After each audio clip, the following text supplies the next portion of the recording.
ನಮಸ್ಕಾರ, welcome back to Megha ಇವನ್ Kannada vlogs. ಯಾರ್ಯಾರು ನನ್ನ ವೀಡಿಯೋಸ್ನ ಹೊಸದಾಗಿ ನೋಡ್ತಿದ್ದೀರಾ, ಪ್ಲೀಸ್ ನನ್ನ ಚಾನಲ್ನ ಸಬ್ಸ್ಕ್ರೈಬ್ ಮಾಡ್ಕೊಳ್ಳಿ ಮತ್ತು ಪಕ್ಕದಲ್ಲಿರೋ ಬೆಲ್ ಐಕನ್ನ ಕ್ಲಿಕ್ ಮಾಡಿ. ಮತ್ತು ನನ್ನ ಬರ್ತ್ಡೇ ನನ್ನ ಬರ್ತ್ಡೇ ವ್ಲಾಗ್. ಸೊ ಹೇಗಿರುತ್ತೆ ಬರ್ಡೇ ಅಂತ ನೋಡೋಣ. ಇವತ್ತು ಮೇಘನಾ ಗೌಡಂದು ಬರ್ತ್ಡೇ. ಹ್ಯಾಪಿ ಬರ್ತ್ಡೇ ಮೇಘಕ್ಕನ್ ಬರ್ತ್ಡೇ. ನನಗೆ ನಾನೇ ವಿಶ್ ಮಾಡಿ ಬಂದಿದ್ದೆ.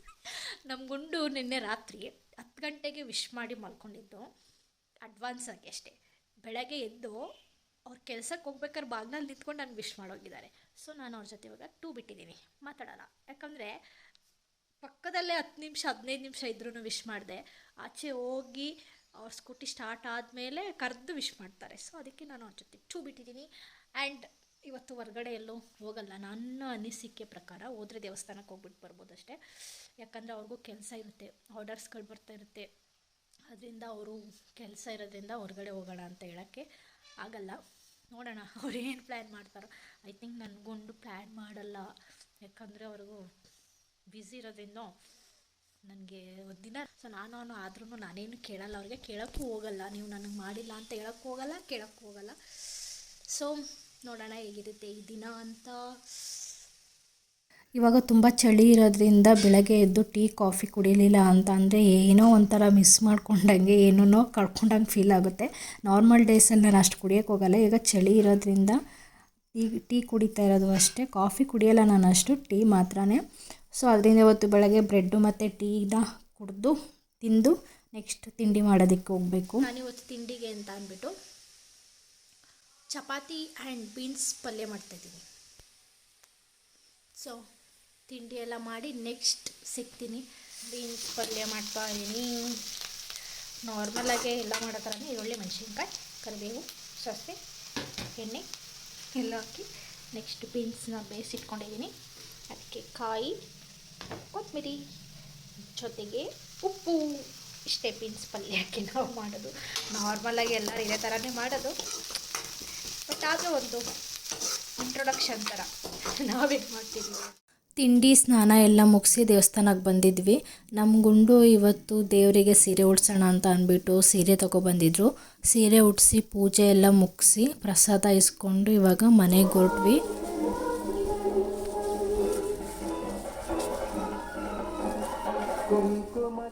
ಸಂಜೆ ವಾಕಿಂಗ್ ಹೋಗ್ಬೇಕಾದ್ರೆ ನಮ್ಮ ಅತ್ತೆ ನಿಂಬೆಹಣ್ಣು ಹಣ್ಣಾಗಿದೆ ಕಿತ್ತಿಡು ಅಂತ ಹೇಳಿದ್ರು. ವಾಕಿಂಗ್ಗೆ ಲಡ್ಡು, ನಮ್ಮ ಅತ್ತೆ ಮತ್ತು ಲತಮ್ಮ ಗುಂಡ ಹೋಗಿದ್ರು. ನನ್ನ ಮಗ ಇಲ್ಲದೇ ಇರೋ ಟೈಮಲ್ಲೇ ನಿಂಬೆಹಣ್ಣು ಕೀಳಬೇಕು, ಇಲ್ಲ ಅಂತ ಅಂದರೆ ಅವನು ನಾನು ಮಾಡ್ತೀನಿ ಅಂತ ಬಂದುಬಿಟ್ಟು ಕಾಯಿ ಎಲ್ಲನೂ ಕಿತ್ತು ಬಿಸಾಕ್ಬಿಡ್ತಾನೆ. ಇವಾಗ ಹಣ್ಣಾಗಿರೋದನ್ನೆಲ್ಲ ಕಿತ್ತಿಡಬೇಕು. ಈಗ ಈ ಸೆಕ್ಯೂರಿಟಿಗೆ ಅಂತ ನಮ್ಮ ಗುಂಡು ಸ್ಕ್ರೀನ್ ಕಟ್ಟಿದ್ದಾರೆ. ಯಾಕಂದರೆ ಒಬ್ಬರೂ ಅಲ್ಲಿ ಒಂದು ಹಣ್ಣನ್ನು ಬಿಡಲ್ಲ, ಯಾವಾಗ್ಲೂ ಕಿತ್ತು ಖಾಲಿ ಮಾಡ್ತಾರೆ. ನಾವು ಇವತ್ತು ನೋಡಿರ್ತೀವಿ, ನಾಳೆ ಇನ್ನೊಂದು ಸ್ವಲ್ಪ ದಪ್ಪ ಆಗಲಿ ಕೀಳೋಣ ಅಂತ ಹಂಗೆ ಬಿಟ್ಟಿರ್ತೀವಿ. ಆದರೆ ಜನಗಳು ಬಿಡಲ್ಲ. ಹೋಗ್ತಾ ಬರ್ತಾ ಕೈ ಹಾಕಿ ಎಲ್ಲ ಖಾಲಿ ಮಾಡಿದ್ದಾರೆ. ಅದಲ್ಲದೆ ಅಮಾವಾಸ್ಯೆ ಹುಣ್ಣಿಮೆ ಬಂದ್ರಂತೂ ಮುಗ್ದೇ ಹೋಯ್ತು. 1 2 3 ಇದ್ರೂ ಕಿತ್ಕೊಂಡು ಎಳೆ ಕಾಯಿನೂ ಬಿಡಲ್ಲ, ಕಿತ್ಕೊಂಡು ಹೋಗಿರ್ತಾರೆ. ಆದ್ದರಿಂದ ನಮ್ಮ ಗುಂಡು ಆ ಥರ ಸೆಕ್ಯೂರಿಟಿ ಇಟ್ಟು ಅಂತ ಅಂದ್ಬಿಟ್ಟು ಕಾಣಬಾರ್ದು ಕಾಯಿ ಅಂತ ಅಂದ್ಬಿಟ್ಟು ಸ್ಕ್ರೀನ್ ಕಟ್ಟಿದ್ದಾರೆ ಅಷ್ಟೇ. ಅದಲ್ಲದೆ ಇದು ನಾವೇ ನೆಟ್ಟಿರೋ ಗಿಡನೂ ಅಲ್ಲ, ಇದು ನಾವು ಬೆಳೆಸಿರೋ ಗಿಡ ಅಲ್ಲ, ಅದಾಗದೇ ಹುಟ್ಟಿರೋ ಗಿಡ. ಈಗಂದರೆ ನಾವು ಅದೇ ನಿಂಬೆಹಣ್ಣು ಅಡುಗೆಗೆಲ್ಲ ಯೂಸ್ ಮಾಡ್ತೀವಲ್ಲ, ಆವಾಗ ಅದರದ್ದು ಬೀಜನ ಬಿಸಾಡಿದಾಗ ಹುಟ್ಟಿದೆ. ಇದು ನಮ್ಮ ಜಾಗದಲ್ಲೇ ಇರೋದ್ರಿಂದ ನಮ್ಮ ಮರ ಅಂತಲೇ ಅಲ್ವಾ ಅನಿಸೋದು. ಇದೇ ಥರ ಎಷ್ಟೋ ಗಿಡಗಳು ನಾವು ಬೆಳೆಸ್ತೋದ್ರೂ ನಮ್ಮ ಜಾಗದಲ್ಲಿ ಬೆಳೆದಿದೆ. ಹೇಗಂದರೆ ಉದಾಹರಣೆಗೆ ಕರಿಬೇವು ಗಿಡ 3-4 ಬೆಳೆದಿದೆ. ಹೇಗಂದರೆ ಪಕ್ಷಿ ಹಣ್ಣನ್ನು ತಿಂದು ಬೀಜ ಉದುರಿಸುತ್ತಲ್ವ, ಸೊ ಆವಾಗ ಉದುರಿಸಿರೋ ಬೀಜದಲ್ಲಿ ಕರಿಬೇವು 2-3 ಬೆಳೆದಿದ್ದಾವೆ. ಅದೇ ಥರ ಈ ನಿಂಬೆಹಣ್ಣು ಗಿಡನೂ ಅಷ್ಟೇ. ನನ್ನ ಕೈಲಿ ಎಷ್ಟಾಗುತ್ತೆ ಅಷ್ಟು ನಿಂಬೆಹಣ್ಣನ್ನ ಕಿತ್ತಿದ್ದೀನಿ. ಯಾಕಂದರೆ ಗಿಡದಲ್ಲಿ ಮುಳ್ಳು ಇರೋದ್ರಿಂದ ಕೈಯೆಲ್ಲ ಫುಲ್ ಗಾಯ ಆಗಿಬಿಡ್ತು. ಕೋಲು ಯೂಸ್ ಮಾಡಿದೆ, ಆದರೆ ತುಂಬ ಹೈಟ್ ಇರೋದಕ್ಕೆಲ್ಲ ಕೋಲು ಯೂಸ್ ಮಾಡಿದ್ದೀನಿ. ಕೈಲೇ ಸಿಗೋದಕ್ಕೆ ಕೈಲೇ ಕಿತ್ತಿದ್ದೀನಿ, ಆದ್ದರಿಂದ ಸ್ವಲ್ಪ ಗಾಯಗಳಾಗಿದ್ದಾವೆ. ಒಂದು 10-15 ನಿಂಬೆಹಣ್ಣು ಸಿಕ್ಕಿದೆ. ನಮ್ಮ ಗಿಡದಲ್ಲಿ ಹುಟ್ಟಿರೋ ನಿಂಬೆಹಣ್ಣು ಇನ್ನೂ ಇದೆ, ಆದರೆ ಅದಿನ್ನೂ ಸ್ವಲ್ಪ ಲೇಟಾಗಿ ಹಣ್ಣಾಗುತ್ತೆ. ಈಗ ಸದ್ಯಕ್ಕೆ ಇಷ್ಟು ಹಣ್ಣಾಗಿದೆ.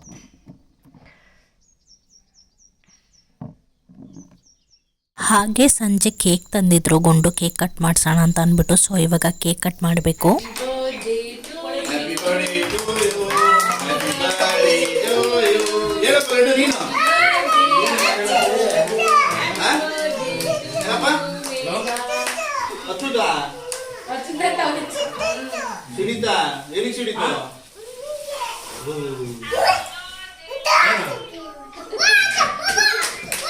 ಈ ಸಲ ನನ್ನ ಬರ್ಡೇ ವೀಕ್ ಡೇಸಲ್ಲಿ ಬಂದಿರೋದ್ರಿಂದ ಸಿಂಪಲ್ಲಾಗಿ ಮನೆಯಲ್ಲೇ ಮಾಡ್ಕೊಂಡ್ವಿ. ಇಲ್ಲ ಅಂತಂದರೆ ಹೊರಗಡೆ ಎಲ್ಲಾದರೂ ಹೋಗಿ ನಮ್ಮ ಫ್ಯಾಮಿಲಿ ಜೊತೆ ಅಂದರೆ ಅವ್ರ ಅಕ್ಕ ಭಾವ ಎಲ್ಲರೂ ಸೇರಿ ಎಲ್ಲರೂ ಹೊರಗಡೆ ಹೋಗೋಣ ಅಂತ ಪ್ಲ್ಯಾನ್ ಇತ್ತು. ಬಟ್ ವೀಕ್ ಡೇಸಲ್ಲಿರೋದ್ರಿಂದ ಸಿಂಪಲ್ಲಾಗಿ ಮನೆಯಲ್ಲೇ ಮಾಡ್ಕೊಂಡ್ವಿ.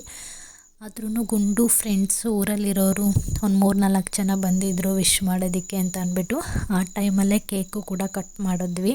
ಹಾಗೆ ಗುಂಡು ಅವ್ರ ಅಕ್ಕ ವೀಡಿಯೋ ಕಾಲ್ ಮಾಡಿದರು ವಿಶ್ ಮಾಡೋಣ ಅಂತ ಅಂದ್ಬಿಟ್ಟು. ಹಾಗೆ ಕೇಕ್ ಕಟ್ ಮಾಡ್ತಾಯಿದ್ವಿ. ಅವ್ರಿಗೂ ಕೂಡ ಫೋನಲ್ಲೇ ಕೇಕ್ ತಿನ್ನಿಸ್ದೆ. ನಮ್ಮ ಗುಂಡುಗೆ ನಾವೇ ಹೊರಗಡೆ ಹೋಗೋದು ಅಷ್ಟು ಇಷ್ಟ ಆಗಲ್ಲ. ಫ್ಯಾಮಿಲಿ ಜೊತೆ ಹೋಗಬೇಕು, ಇಲ್ಲ ಫ್ರೆಂಡ್ ಜೊತೆ ಹೋಗಬೇಕು. ನಾವು ಇಲ್ಲಿ ತನಕನೂ ಅಷ್ಟೇ, ಇಲ್ಲಿ ತನಕ ಇಬ್ಬರು ಒಟ್ಟಿಗೆ ಅಂದರೆ ಗಂಡ ಹೆಂಡ್ತಿ ಇಬ್ಬರೇ ಅಂತಲೇ ಎಲ್ಲಿಗೂ ಹೋಗಿಲ್ಲ. ಅದೇ ಹೋದ್ರೆ ಅಮ್ಮನ ಮನೆಗೆ ಹೋಗ್ತೀವಿ, ಬಿಟ್ಟರೆ ಎಲ್ಲಿಗೂ ಹೋಗಲ್ಲ.